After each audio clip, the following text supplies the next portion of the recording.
Good afternoon. Thank you so much for being here today. I want to thank the members of the media, my colleagues, child welfare professionals, and especially the parents and families who have joined me today. We are here to discuss Senate Bill 42, legislation I am proud to sponsor, which is scheduled for its first committee stop today. In the Senate, it's going to be heard in the Children and Families and Elder Affairs Committee at 4 p.m. Senate Bill 42 has drawn bipartisan interest and support because it addresses an issue that rises above politics, protecting children while ensuring fairness, accuracy, and medical integrity for families. I would like to introduce my co-sponsor from the House. And before I continue, I want to also recognize that we have bipartisan collaboration in the House because we not only have State Representative Robin Bartleman, who is carrying the bill, but we also have a co-introducer in Representative Maney. He couldn't be here today with us because he has a conflict, and I would like to allow Representative Bartleman to say a few words. Thank you. Thank you, Senator Sharief, and I want to really thank you for championing this issue, and I want to thank all the families for being here today. This bill strikes the right balance between child safety and due process. It ensures that families are not unjustly torn apart. You're going to hear from families later on, and they're standing behind me, and you're going to hear the real trauma that they experienced. It also ensures that medical expertise informs investigators and that our child welfare system operates with fairness and integrity. A child wrongfully removed from a loving home suffers real harm. And when resources are spent on unnecessary investigations, real cases of abuse may go unnoticed. As I said before, this bill does not weaken protections for our children. It actually strengthens them by ensuring investigations are thorough, accurate, and just. So we catch the true child abusers and not falsely accuse innocent people like those standing behind me. Thank you very much.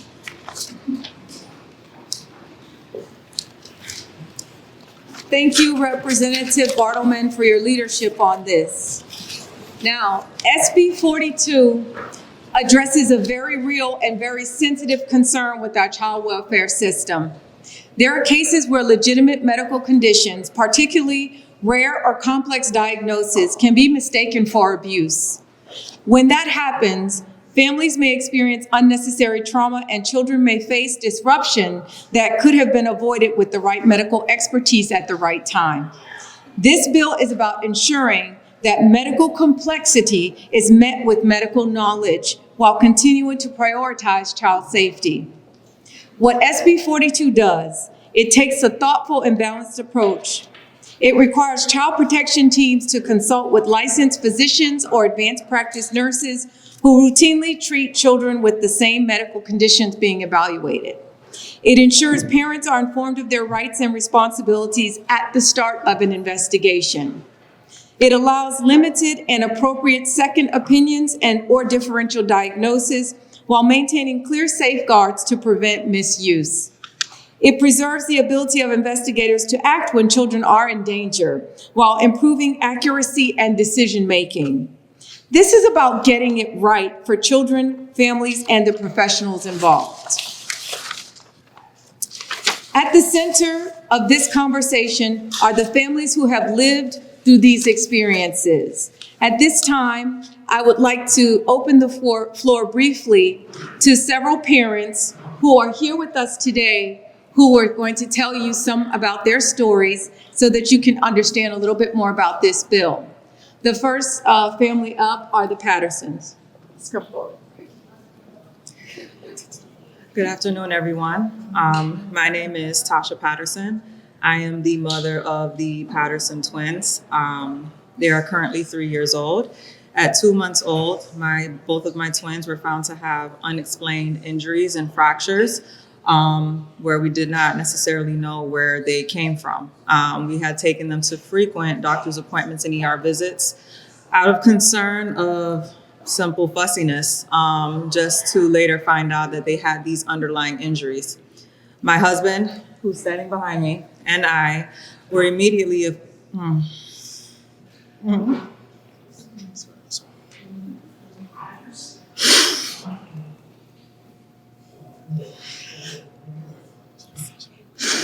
My husband and I were immediately accused of child maltreatment when we never hurt our children.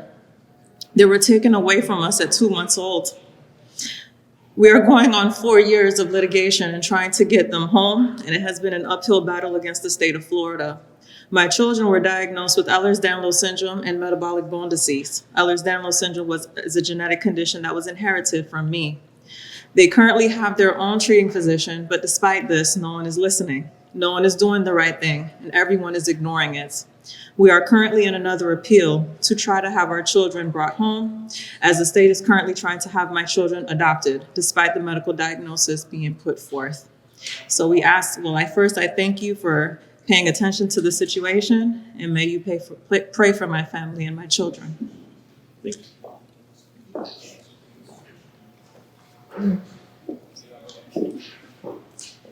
Thank you. Our next parent that's going to speak today is Lee Crutch. Good afternoon, and thank you, Senator, for the introduction. I am an aunt in this horrible situation. We have been in the litigation for the last 5 years, fighting for my grandniece, whose biological name was Renaya. She was adopted. Through litigation, we've learned that she did indeed have the metabolic bone disease that her pediatrician diagnosed her with. He suspected, when they found unexplained fractures at 3 months old, that she had a disease. He suspected osteogenesis imperfecta or something of the sorts. The genetic test was concealed, which we now have. Through litigation, we learned that Renaya was requested within the first week of her entering foster care. The board member of the CBC in charge of the investigation, they made a decision they wanted to keep her. So we've been fighting to get this information and accept it, and justice is what we really want, because it's without doubt that, I hate to say it, but it was a scheme. So thank you for hearing us today, and I'm in fully support of any legislation that supports this bill. Our last parent to speak today is Ms. Terry Molina. Thank you. Thank you for your time. I adopted my daughter Melina as a single mom from Guatemala, and she had complex medical issues. We were gaslit for many years by doctors, finally found a team to treat her conditions and work as a group. We went to the Children's Hospital in Jacksonville, and they reported me for Munchausen by proxy, medical child abuse. The first time they reported me, DCF investigated and found it was unsubstantiated after talking to 2 of her treating doctors. 9 months later, same doctors, same hospital, reported me a second time. This time, Melina was taken away from me for 5.5 months and placed in foster care because my family was too aligned, in my medical opinion, to take care of her. During that time, she was abused. She was withheld of medical treatments that were necessary. After 5.5 months, they finally realized that there was not a case. She got to come home, and starting medical treatments, we've gotten her improved once again. But the damage they've done will last us a lifetime. Thank you. Thank you again to the families who've spoken today. Your voices are important, and they help to inform the work that we do here in the State Senate. SB 42 heads into its first committee hearing today. I look forward to a thoughtful discussion focused on child safety, medical accuracy, and fairness for families. I remain committed to working collaboratively with these parents and other medical professionals and my colleagues on both sides of the aisle as this bill moves through the legislative process. At this time, I am happy to take any questions from the press. Thank you. Senator Sharief, how did you get turned on to this problem? What happened initially?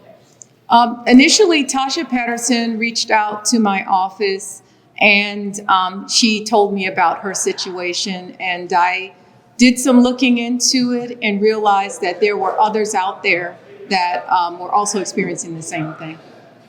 Have you received any kind of support from the Senate President about the bill? You said there was some bipartisan support. This bill passed last session unanimously through 3 Senate committees and as well as messaged through the floor of the Senate unanimously. So it has unanimous support on our side. So do you expect it to pass the House this year then?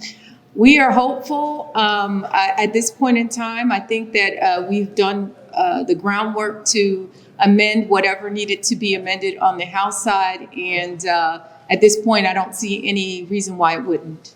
Do you know what the big pushback was last year in the House, like the main problem you had to fix?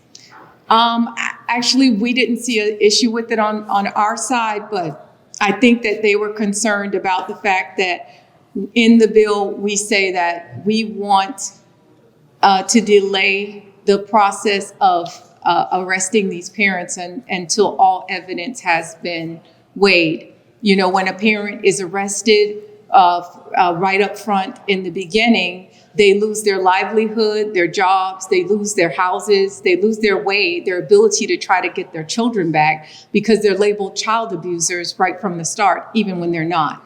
And so we were trying to insert some fairness and equity into the process, and that was, I think, the issue. But let me be clear, this bill does not delay law enforcement's ability to get involved in the case. It just delays that arrest process until all of the evidence is weighed and until genetic testing can come back. As you know, these cases move very quickly through the system, about 21 days before you start to see that criminal arrest and all the other stuff come up. But genetic testing for these types of disorders can take 6 to 8 months because testing not only has to be done on the child, but it has to be done on the parent as well. And so what we want to do is allow the parents time to fight for their children. So delay arrest by 6 months roughly? Correct. Or not at all, because in these particular cases, these parents are innocent. Yes. Speak to the situation in the House and how you Yes, talked about we made it through actually 2 committees, and then in our 3rd committee, it was pulled, so we weren't able to finish the process. Part of that issue is the law enforcement, but we did insert language in the bill this year that it will be at their discretion. It's also clarification of the process because people are concerned about the welfare for the children. And so people have to understand that the way the process works, if there is suspected abuse, regardless of the arrest, the child will be removed and by the team. So I think by explaining how they go through the process, how a child is never left in a dangerous situation, I think we addressed some of those concerns. I also met with children and families and added some language for them. So we're hoping that this year we can get it through. Judge Maney is very familiar with this case, and so that's why for 2 years in a row, he has offered to prime co-sponsor this bill. So it's just, and this is not a new bill. Quincy's law has been passed. This bill has been passed, or a similar bill like this has been passed in other states, because we know what happens when families are torn apart. Quincy's bill is because the father actually was arrested, was assaulted, his life in prison or jail. His life was just turned upside down. His child's life was turned upside down, only to find out that it was a medical condition and he was totally innocent. So this is not new to the United States, it's new to Florida. So we're actually behind the 8 ball, and we need to protect these parents. Why wouldn't you get that second diagnosis? Why wouldn't you get that genetic testing? There was recently an article about SIDS, where now they're questioning whether or not all cases of SIDS are actually SIDS. So there's new science coming out. I have been diagnosed with Ehlers-Danlos syndrome after years of different symptoms. And so I have the gene. I can pass that gene on to my children. My children can pass that gene on to my future grandchildren, and they could be put in the same situation as these parents. So this becomes very personal for me now, because when you hear these parents' stories, as a mother, it rips your heart out.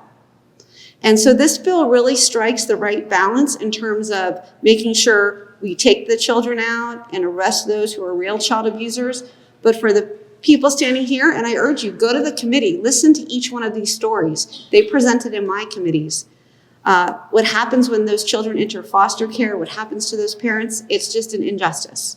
And now we know the science is there, the testing is there, so we owe it to the parents and children to do what's right and to be thorough and fair.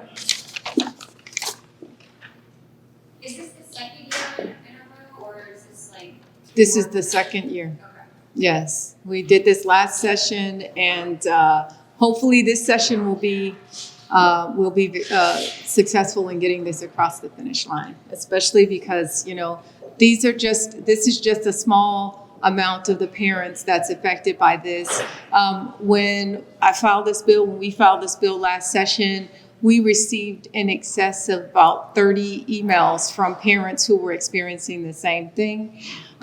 If you look at the backup for the bill, we have actually attached a list of all the supporters and parents, and I believe that we exceeded about 70 at this point. Is that the best guess of how many families are affected by this? The ones we know. That's the ones that have been brave enough to come forward. That's it. Thank you very much. We appreciate you all.